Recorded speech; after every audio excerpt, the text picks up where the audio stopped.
Hey fam, we're live. Technical difficulties. I don't think um, I'm going to have to look into that. Let me turn this around. I'm sorry, but that is the story of life. The other day I had live with Lloyd. Okay, this is acting up.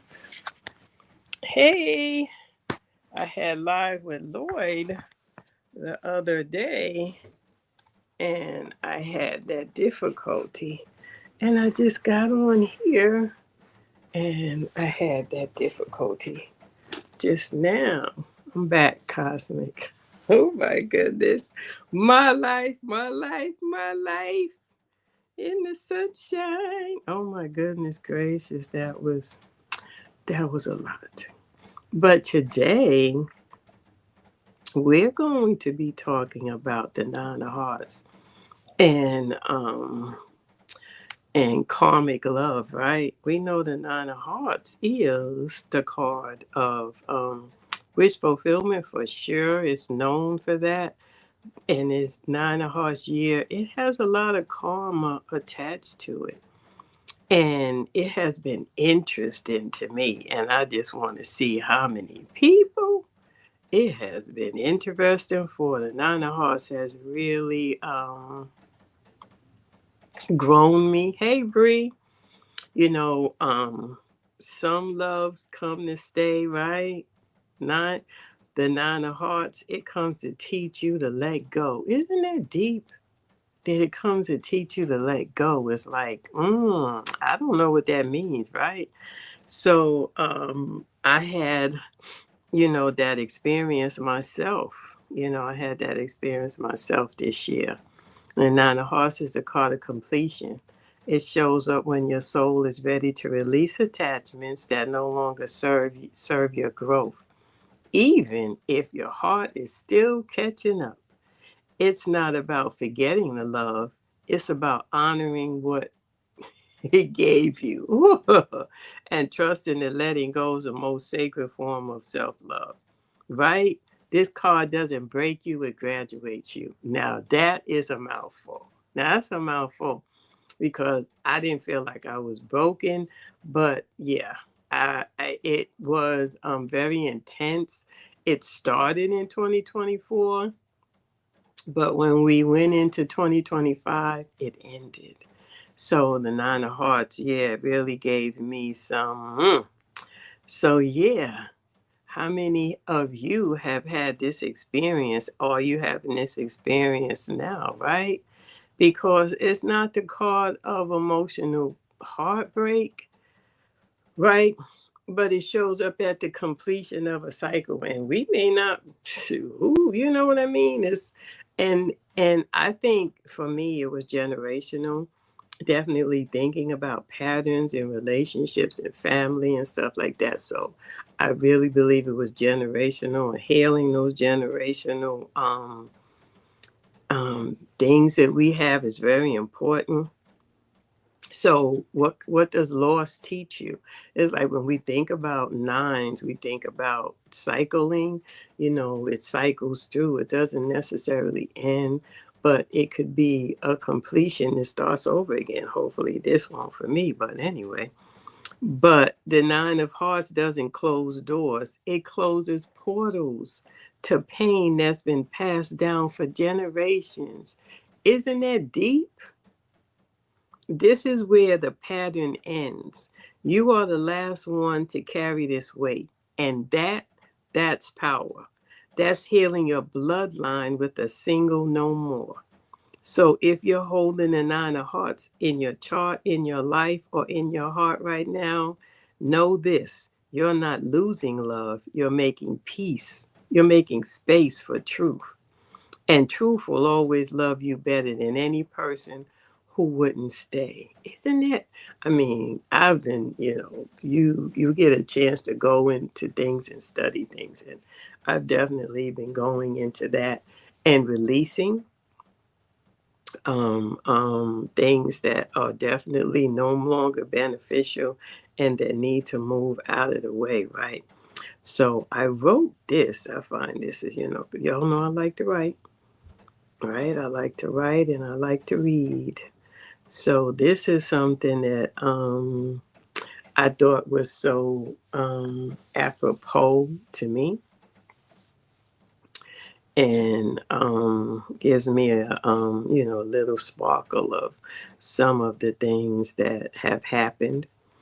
And it's the name of it is The One She Couldn't Keep, right? She met him right after her world fell apart. Not the kind of breakup that leaves a scar, the kind that cracks your soul open. And just like that, he walked in like he'd been waiting on the other side of her grief. Soft spoken, eyes that felt familiar. He talked about energy, soul contracts. He told her she was his home, and she believed him. They moved fast. The karmic lovers always do. It wasn't lust, it was remembrance. She told her best friend, it's too deep to be new. And she was right. Right. Do you ever meet someone and just have this certain knowing, this connection, this pull, this desire? That's deep, right? That's something that how do you meet someone fresh that isn't tied to karma? How do you do that, right? Do you feel a certain, I don't know, magic or mystery around this person when you meet them? That's when you got to run, right? It lasted 3 months, 3 magnetic, chaotic, spiritual months, and then he vanished. No fight, no closure, just gone. She called me the night it happened. Her voice cracked. He told me I was his home. How do you leave home? And that's when I pulled her spread and I already knew what I'd find. The nine of hearts sitting in the Venus line. A love she'd always lost. Not a punishment, but as a rites of passage, right? He said, with your spiritual moon and my Pluto cards. Oh, yeah. Oh, good. So having that nine of hearts and her Venus was saying exactly that, right?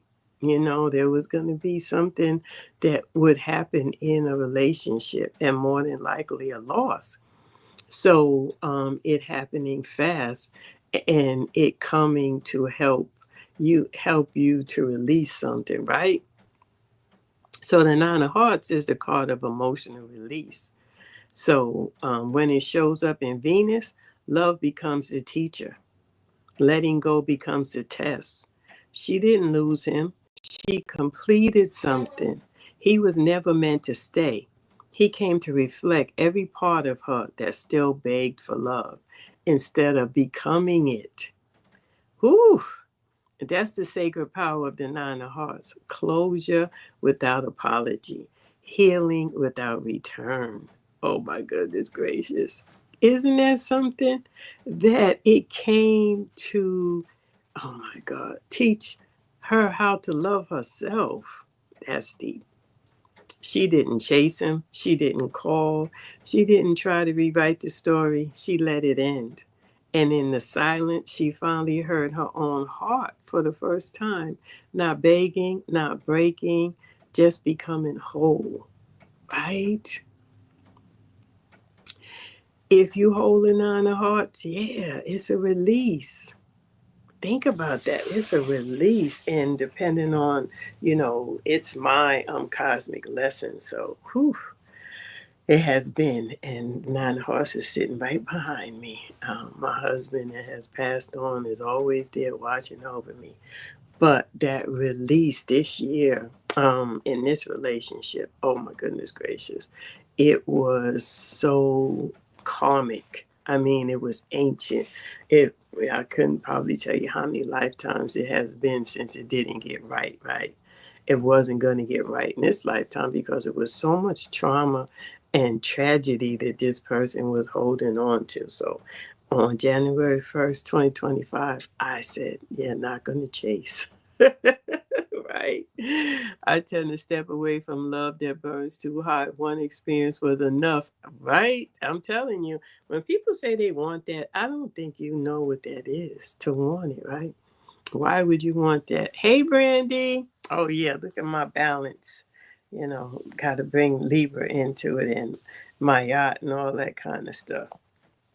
So, yeah, thinking about the Nine of Hearts, right? And let's look at the Nine of Hearts. Y'all know I love to read, right? That's what I do. I read. So, thinking about letting the karma go, right? Emotional closures. When love leaves, the lessons begin. Ah, who said they wanted that, right? So, what does that mean when love leaves that the lesson begins? What is the residue?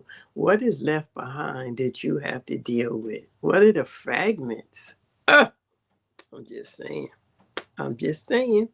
I'm just saying, what are the fragments that are left behind that you have to deal with that Nine of Hearts? Yeah, when the love ends, the lessons. That was me for sure.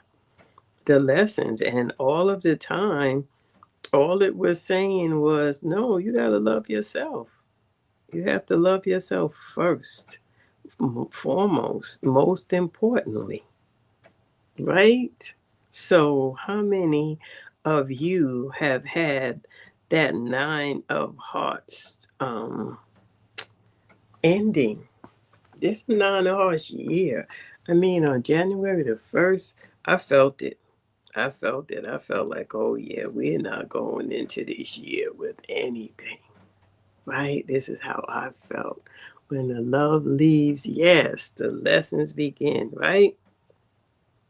So, yeah, right? The Nine of Hearts is not a card of heartbreak, it's the card of an emotional graduation.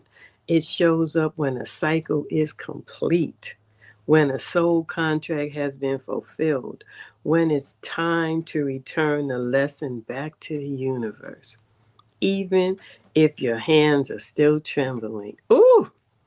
This card holds the kind of love that teaches you through loss, the kind that shows you your shadows, your fears of abandonment, your tendency to overgive, your need to be chosen so you can finally choose yourself. It's not an easy card, but it's a sacred one because the Nine of Hearts doesn't just close doors, it closes portals to pain that has been passed down from generation. It says, this is where the pattern ends. You're the last one to carry this weight. And that's the power. That's the healing your bloodline with a single no more. So if you're holding the Nine of Hearts in your chart or in your heart, let it go. Right? Oh, yeah. When I tell you, I have been married to Nine of Hearts twice, right? And yeah, very protective. Your husband is Saturn, and that's a very protective energy being my cosmic lesson. So yeah, it had been a lot of wish fulfillment throughout my life with it. But when it came into 2025, it was like, oh no, we're not doing this anymore, ever. We're never going to do this again. And I hadn't, being married, hadn't dated in many years. And my girlfriends would always say, yeah, you don't want to date. Be happy that you have a husband because it's rough out here. And the stories that they used to tell, I was like, it can't be that bad. It's that bad. Oh, it's that bad. The toxicity that I have encountered, I can't even understand why someone would want to carry that into another lifetime. It's like you would think that they would want to do the work and release it. But in this case, no. In this case, the person wanted to hold on to the trauma. So how do you protect yourself? How do you protect yourself? There has to be things in place that we pay attention to, and that's looking in the cards, right? especially looking in your Mercury. We are doing our part 2 of Mercury on Tuesday. Um, on 11 University. You just sign up. You have to have the book, of course. This is my workbook right here. Have to have the workbook, and it's on sale on my site, or you can get it on Amazon. It'll come quicker on Amazon. And this is what we teach. This is what I teach from. Is my workbook, because I teach the grand solar squares, and all of the grand solar squares are in here, and everything is in here that we go over. And we're starting with Mercury, and we're going deep in depth into Mercury. We're looking at the connections, because how Mercury wants to support your card. How does every planet support your card, right? Let's I'm gonna give you a little briefing on what we talked about.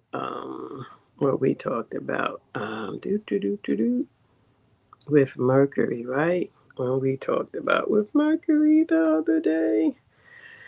Okay, so we talked about your that Mercury is your inner navigator.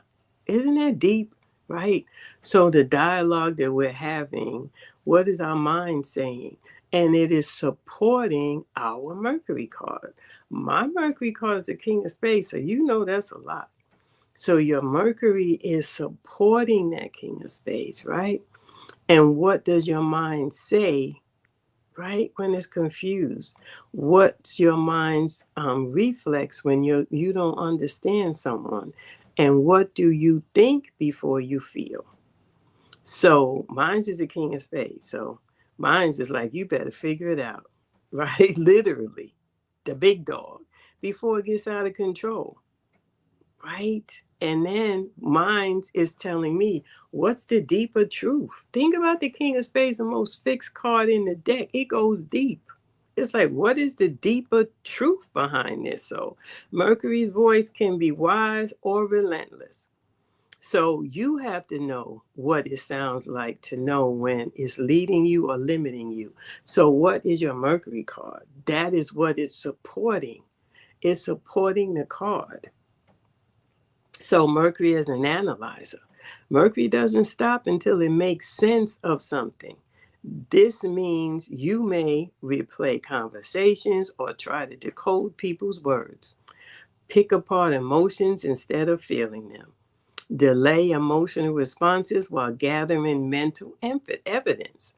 Mercury says, I need to understand it before I feel safe. What'd you say, Cosmic? The lesson for me was to slow down, 6 of Spades, nurture relationships with family, and choose a love with respect and stability and its foundation for Spades. Ooh, wee. Yes, that's delicious right there, right? So, yeah, your Mercury is saying, I need to understand before I feel safe. Think about your first 13 years of life. I know that our Mercury period was time where we were supposed to be protected, where we wanted to feel safe. So as you're talking to people and you're interacting and stuff, you're trying to feel safe. Oh my gosh, that is so freaking mind blowing that all you want to do is feel safe. Now, if you have a 5 in Mercury, that's going to be a little interesting, because you're trying to feel safe while you're trying to push through, right? So at the core, Mercury is trying to protect you from confusion, because confusion can feel unsafe. I'm just saying, y'all ain't getting this. Y'all ain't getting this. I mean, this blew my mind. I was like, the King of Spades. Of course. That's the ultimate safety. So your Mercury card often steps in before Venus love, before Mars desire, before, right? It steps in. But protection can become control if you never let the other voices speak. Mercury asks, is this person consistent? What does this mean? How do I stay in control here? But sometimes the heart says, can we just feel this? Ah! That is just, it's like the heart is just saying, I just want to feel. Oh my God. Oh my God. Oh my God. Yeah. That's what we went over last Tuesday, and we're going deeper into it this Tuesday. So you got most of y'all should have the book. Who doesn't have the book? Get the book, cause we going deep, and it's free, right? It's free, so it's free 99 with the book. Free 99 with the book, right? I want to do call in, fam. That's what I'm gonna do. I'm gonna use my other phone, and I want to do call in on here readings and stuff like that. So yeah, this was talking about the nine of hearts because it's something that's near and dear to all of us. It's a nine of hearts year. And do you have this card in a placement that is challenging you now? How could your Mercury support it?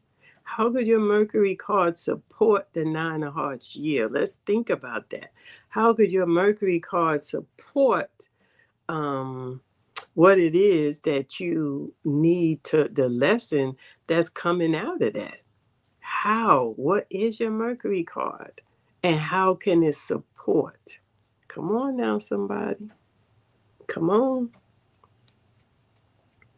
Come on, somebody. What's your Mercury card? Let's talk about the Mercury cards. So it can support us in this nine of hearts year. Come on now. Who got a Mercury card on there? I know Bree, your Mercury card is Bree is the seven of spades. So her Mercury card is the two of clubs. Ooh, imagine that. Imagine your Mercury card being the two of clubs, and two of club is ruled. And this is something that I wrote about, right? Because I was like, clubs are going to have it the most difficult because they're ruled by Mercury, right? So why? Let me see. Why do clubs have it? Why is it most difficult for clubs? Right? Let me see. Did I print that out? Did I print that out? I didn't print that out. Yeah, you're gonna have to join on Tuesday for that. But think about it being a club. It wants to support your Mercury is supporting your Mercury, which is a club. That can be like compounded energy. And then the two is definitely wanting to communicate. So, yeah, how does that Mercury support that two of clubs? Come on now. We know two of clubs is a card of lots of talking, very debating, a lot of debating, and it can also be very challenging, and it can be a fear card. Right? Why? Because it got the Ace of Spades as a challenging karma card. So yeah, right? Right? Yours is the Eight of Clubs. So, whew, now think about that. Yeah. Mm, I think I wrote about the Eight of Clubs, Mercury. Let me see. Woo, child. That one was that Eight of Clubs in Mercury. What is it telling you?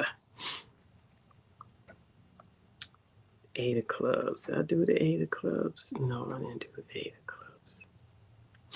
Mm-mm. But we will talk about that more in depth on Tuesday. But the Eight of Clubs being a fixed card, how can Mercury support a fixed card, right? Because Mercury moves fast. Mercury moves fast. Mercury is trying to get wherever it's trying to get to as with the least amount of difficulty as possible because Mercury doesn't care. So the Eight of Clubs being that fixed card and adding to it is Mars, right? You got a Mars card that's fixed and it's Mars Neptune. How does Mercury support that? It has to be spiritual. You cannot be affixed. You do not want to get trapped in your head with an 8 period, but with a fixed 8. You don't want to do that. So how do you do that? And we're going to talk about that in depth on Tuesday. We're going to break it down. We're going to break down how Mercury is supporting and what Mercury, that's the step. That's the first thing we learn how to do is communicate. But like I said, we're looking at our first 13 years where we just wanted to be safe. And some of us weren't safe. Some of us didn't feel safe. Some of us didn't feel supported. So are we still carrying those wounds? Are we still carrying those wounds, right? That's deep. Are we still carrying those wounds? The 8 of Hearts. Oh yeah, the 8 of Hearts, another 8, but it's not fixed, and that's emotional. So think about Mercury being detached. Mercury is detached, and the 8 of Hearts. Being a very charismatic card, but it is Neptunian and it's Jupiter. So, yeah, communication. This is why we're going to break down Mercury, because as we break down Mercury, we're going to get a better understanding of how Mercury is supporting our card. How is Mercury supporting your card? Because as Mercury is supporting your card, it's saying, I want to feel. I want to feel. I'm going into Venus. So how can that Mercury card and that Venus card support you? The 7 of Spades, quick faith. Don't think on it. Don't think too long on it. Know that it always works out. Yeah, yeah, that's for sure. That is definitely for sure. And you think about that because the 7 of Spades, that's wisdom. It's wisdom. You got to use the wisdom when you're dealing with that card. You have to be able to use your wisdom. This is a card where you got to know what you know. You got to know what you know. Your Mercury is the 9 of Hearts. Yeah, we just talked about the 9 of Hearts. Yeah, you just got in here. We started off with the 9 of Hearts talking about how the 9 of Hearts is a card of, emotional releases. It's helping you to release things, but it can be tough. It can be tough. So how does Mercury support that? Right? How does Mercury support that 9 of Hearts? Is what we're going to get deep into, because as we learn the planets and how they are supporting each one of these cards, we get a chance to see how we can better express ourselves, right? Because Mercury is the first link in the chain out of um, the planets from Mercury to Neptune. So Mercury governs the earliest layer of our connection, the mind. It represents communication, curiosity, early learning, and the way we process and exchange ideas. When we're looking at Mercury in a relationship, they tend to have a natural mental resonance, right? They understand each other's thoughts, their language, and their humor, even their quirks, right? So Mercury in a relationship can be it definitely you have that connection, but remember Mercury moves fast and Mercury relationships need time, right? So Mercury relationships feel familiar. They're fast moving and they're lighthearted. These are people we text, the ones we bounce ideas off of, or even the ones we argue with in fun ways, but goes deeper. Mercury is also karmic. It often brings lessons from the past around how we communicate, what we believe, and how we use our minds in relationships, right? So Mercury supports the card. It stimulates curiosity. It encourages clarity and mental growth.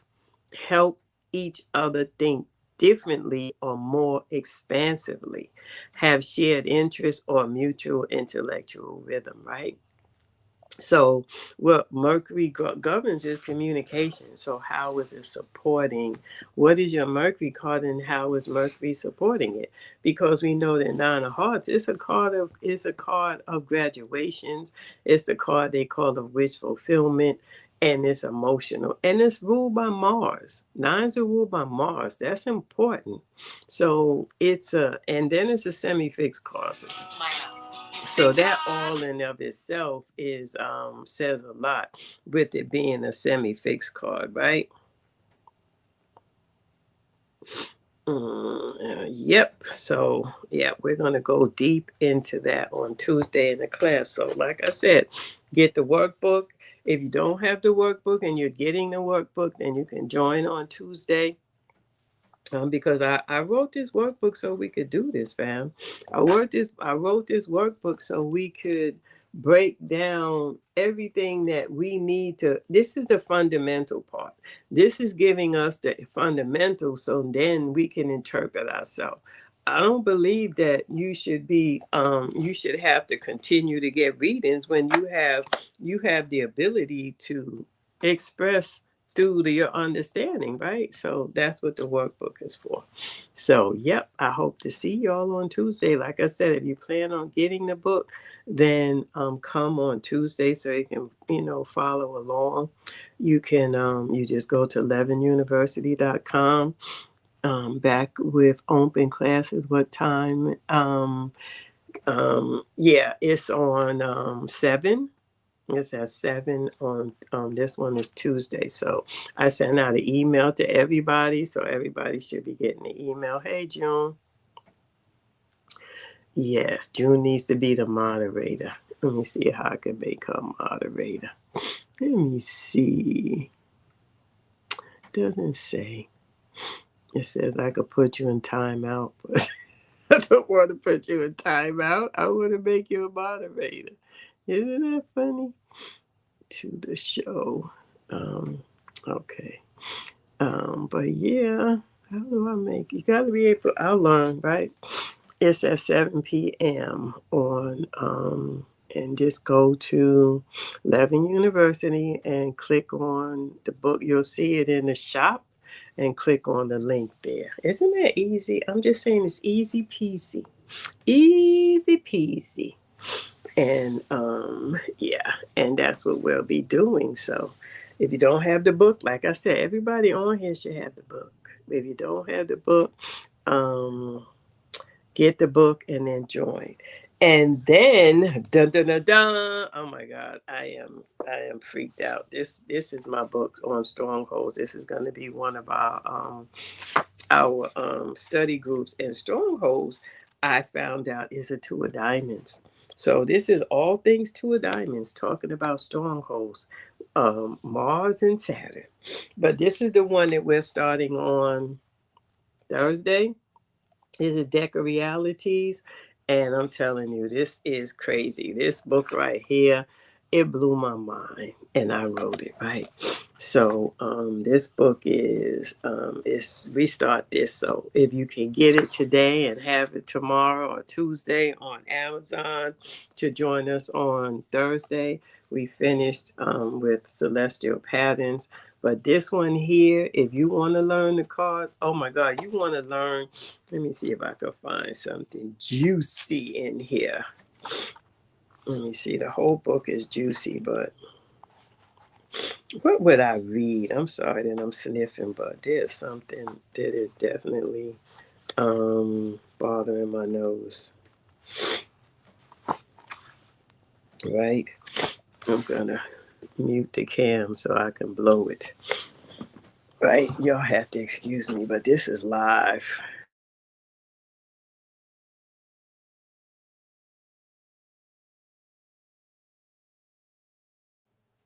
And everybody on here knows it's my life. Oh my God, it's my life. I ain't even trying to hold you.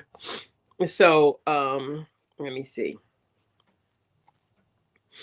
Let me see. It talks about first the book opens up and it gives all of the chapters on the planets, right? But the first chapter is the shift, right? Saturday is a book club. Yep, Saturday is a book club. The sky above Titanus, that's the name of it, right? Burned with the glow of Saturn's rings, a swirling sea of gold and shadow casting its eternal light over the floating city. Below the towering spires of the Titanian High Council rose from the clouds, their crystalline surfaces simmering like the deck of realities itself. This was the seat of power in the Saturnian system, the place where fate was sealed. So Lara stood on the platform, her hands clenched at her sides. Her heart pounded in her chest. Today was her ascension ceremony, the day her card would permanently be marked into the system.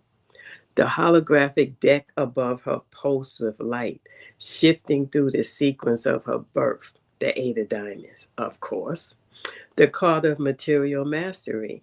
It was a strong card, an honored card, a card that guaranteed her place within the economic elite of Titanus. But something was wrong. The deck flickered. Solara's breath caught in her throat. The Eight of Diamonds wavered, then twisted into the Five of Clubs. A number of change, mental shifts, and unexpected journeys. Murmurs spread through the gathered council, their white robes fluttering as they turned to the deck master for its explanation. Then it shifted again. The Jack of Spades. The Jack of Spades, the card of the initiate, the rogue, the one who walks between worlds. Gasps rippled through the crowd. The deck never changed. Destiny was fixed. A person's card was their blueprint, their purpose, their fate. Yet here she was, standing beneath the Titanian Council, her card breaking the system before her eyes. The deck master, the deck master, an elder with cybernetic implants glowing along his temples, stepped forward. Impossible, he murmured. The deck does not make mistakes. A shadow moved in the upper levels of the council's chamber. The inquisitors, the enforcers of the planetary concord. Oh my gosh, it is so. This book is so. Oh my gosh, it's so sci-fi. I mean, it's so sci-fi and so. I mean, so yeah, join us on Saturday, next Saturday. If you order the book now, you will have it by then, right? For our second. This is part 2 of our book club, and it was. I'm telling you, it was the book club was so freaking amazing. I wish June was on here so she could talk about it, but excuse me, the book club of celestial patterns. It was so crazy. It was so good. So this one right here. So yep, get your book and join us on Saturday because we breaking it down. This book takes us through life, how we went from the pure spread um to the life spread. Oh, I need me that. When's the next series? I need that. That's amazing. Oh no, what are you saying, Clarity? Yeah. Oh, hey, Myra. Yes, the book club. Oh yeah. Hey, Cosmic. So yep. So that's going to be Saturdays. So get your book and join. This is it. Look at the cover.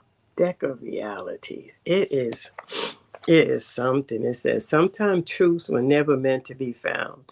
Ezra has always felt different, haunted by visions or places that they've never been, and whispers of language they shouldn't understand. But when a cryptic message leads them to a long abandoned observatory, their world shatters. A forgotten civilization, a secret society sworn to keep it buried, a force older than time waiting to return. Ezra's past isn't just calling to them, it's hunting them down. As the line between memory and prophecy blurs, they uncover a terrifying truth. They were there before in another life, and they were the ones who sealed it away. Now the past is waking up and it wants them back.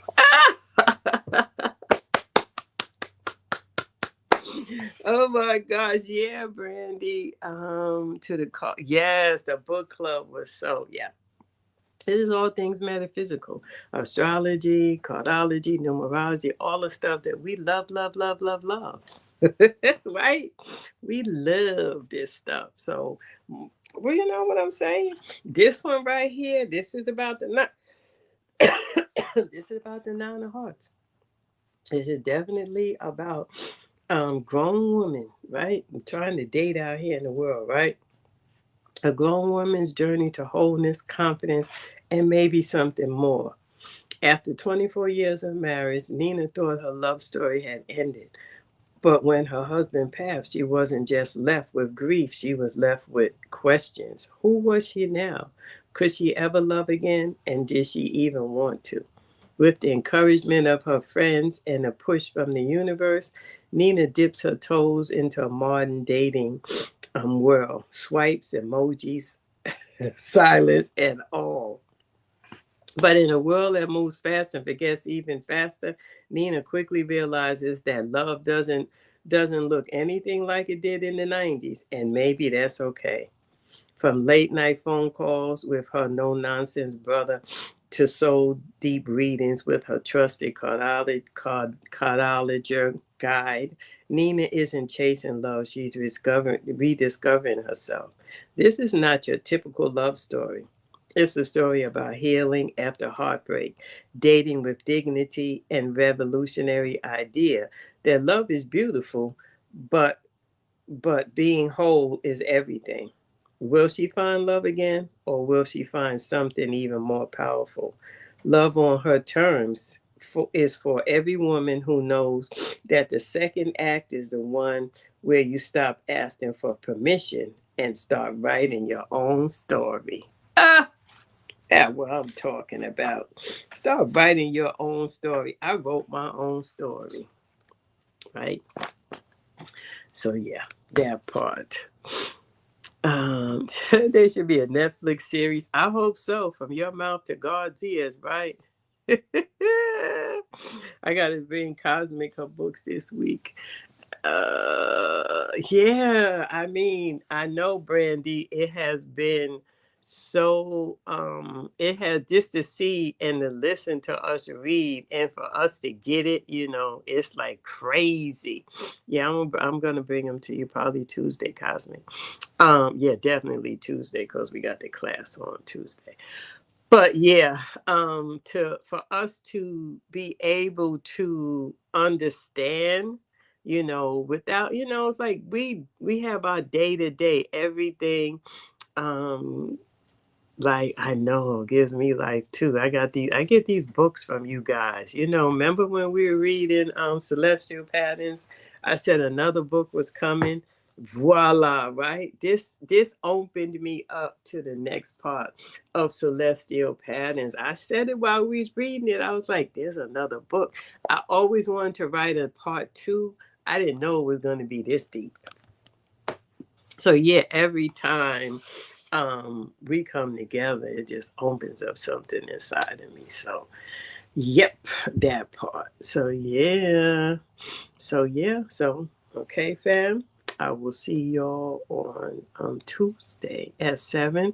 Go to 11 University, go to the shop and click on the link. It's free. And just join us. And if you don't have the book, order the book and then you can just read along with us because yeah, that's why I wrote this book. I wrote this book for this purpose, and now I have people who are as excited as I am, right? I love what I do, but I need excitement too. Come on now, come on somebody. Come on somebody. So yeah, so what are y'all doing out there? I need somebody on stage, man. I need somebody on stage. I wanna do call in radio like King Simon does on his. Have your book and grab your notepad so we can learn. I know that's right, right? That part. Mm-mm-mm. That part. So yeah, fam, thank y'all for joining in with me. This has been so dope, so interesting, so amazing. It's something that I want to do is build my YouTube audience. and get more familiarized with the people out there and what they want to talk about. I started off with the Nine of Hearts because that's what I'm resonating with. I'm resonating with the Nine of Hearts right now. It's the Nine of Hearts. Yeah, it's my cosmic lesson. So of course, those powerful cards in your spread, when you have something that's happening, you want to lean into it. So I've been leaning into the Nine of Hearts and learning so much and grounding myself. The Nine of Hearts is a semi-fixed card. So when we deal with the semi-fixed cards, it could be interesting thinking about how you ground in two energy fields, right? Because we got all of the energy fields except the fixed and the semi-fixed cards, but the ones of us that don't have those that are able to, go around the board. Grounding for us takes on a whole different thing. But with the Nine of Hearts, grounding for it is going to be a flux, right? Because it fluxes back to the Seven of Diamonds, just like the Ace of Clubs fluxes back to the Two of Hearts. So it's a flux. We don't fluctuate. We just all over, right? Because today is the Two of Spades. And where's my card today? Today is a Two of Spades, and you'll learn how to get the card of the week here. We teach that in here, right? So you'll be able to get your weekly cards, so you can look at your daily cards and see what your daily cards are. And my daily card today is, I don't know where all of this mucus and stuff came from all of a sudden. It's raining outside, that much I know, but geez, Manetti. It just hit me. So today I'm displacing the Two of Spades this week, and it's a Two of Spades day. Has been so dope, and it's my mom's card. But today is my Sunday is my Uranus, and Uranus is my Five of Clubs. But today I have the Jack of Diamonds in Uranus. So yeah, been Jack of Diamonds in it today, not doing nothing. It's like just really processing. I've been processing things today. So you want to look at your card and then see how that yours is a Six of Spades. Oh, okay. So yeah, so today is my Uranus. And it's crazy because tomorrow's my Neptune and tomorrow I have the King of Spades. Ooh, I can't wait. I have such an amazing month ahead of me. I got some power pack cards and it's the Queen of Hearts month. And my name is a Queen of Hearts, right? So, and I have a Queen of Hearts in Pluto. Ooh, I'm just saying. Not ill, but I'm just saying. The Queen of Hearts is Pluto right now. So, yeah, this is what you'll be doing in your head like I do. This is what you want to be doing. You want to be seeing this as you're talking. We want to get familiarized where we don't have to, keep looking back. So, yeah. So that's what we're working toward, right? We're working toward being able to visualize it as we're talking, because she says she's a Six of Spades today in Mars. I'm like, ooh, child, that's tough. That's tough. Because Six of Spades, I can't imagine it like being in Mars. It's a six, right? That's Mars and Venus. Just think about that. That's how we have to think. So we can get a whole holistic view of the day, because that Six of Spades is Venus. Six is ruled by Venus, right? You got Mars, Venus with a six. Mm-mm. That's what they call a conundrum, right? Because sixes take time. You ain't trying to deal with Mars. It takes time to six. And it's in Neptune too. Ooh, you got Neptune, Venus, which is auspicious. That's a very auspicious placement. But Mars coming along with that fire, ooh, that was a good one, right? Mm-mm-mm. Yep, that is a good one. So, yep, thank you guys. Appreciate y'all. Y'all, hanging in here with me. Sorry with my nose sounding all crazy and allergy like. We had a deluge here today in Georgia, so April showers, washing away the pollen and bringing the Mayflowers. So it's been raining like cray cray. So time we wake up tomorrow, the grass will be like this. I mean, it's like overnight. It rains. The earth is so thirsty, and it just poof. I was passing by yesterday or the other day, and there was a cherry blossom lane, and I was just sitting there looking at them. I was like, wow, it was so beautiful. Springtime, right? Springtime in the city. So get your books, fam. Levin University or Amazon. You get it quicker on Amazon because Levin University, I have to mail them. And Amazon does a better job than I do. But get your books, and I will see y'all. Join the mailing list because I'm not on Clubhouse anymore. I'm only on my website, and I'll be doing different things, but I will be teaching on my website. So go to Levin University and join the mailing list so you can get the emails. Because I'm not going to answer people who are texting me because that's not cost efficient. It's not cost efficient. Well, I could say cost efficient. It's not efficient for me to have to answer all of these texts. It's not. I put the information out there. I know some people aren't on social media, but you should have an email, right? So sign up on the email. So when we send out the email, you'll know, you'll get the reminder that it's Tuesday, and you can put it on your calendar and all that kind of good stuff. So that's why the email is what I'm going to be using, right? It's time to consume it. Oh, yeah, it's time to consume it. Stuff happens, and when stuff happens, we have to address it. That's no problem. But when the information is out there, you can't keep asking me what the information is when I'm trying to get it to you. Get it to you, right? And always check Instagram if you're on Instagram because that's why my first stuff to post at is Instagram. So enjoy the rest of this evening, and I will see y'all on Tuesday, fam. Peace.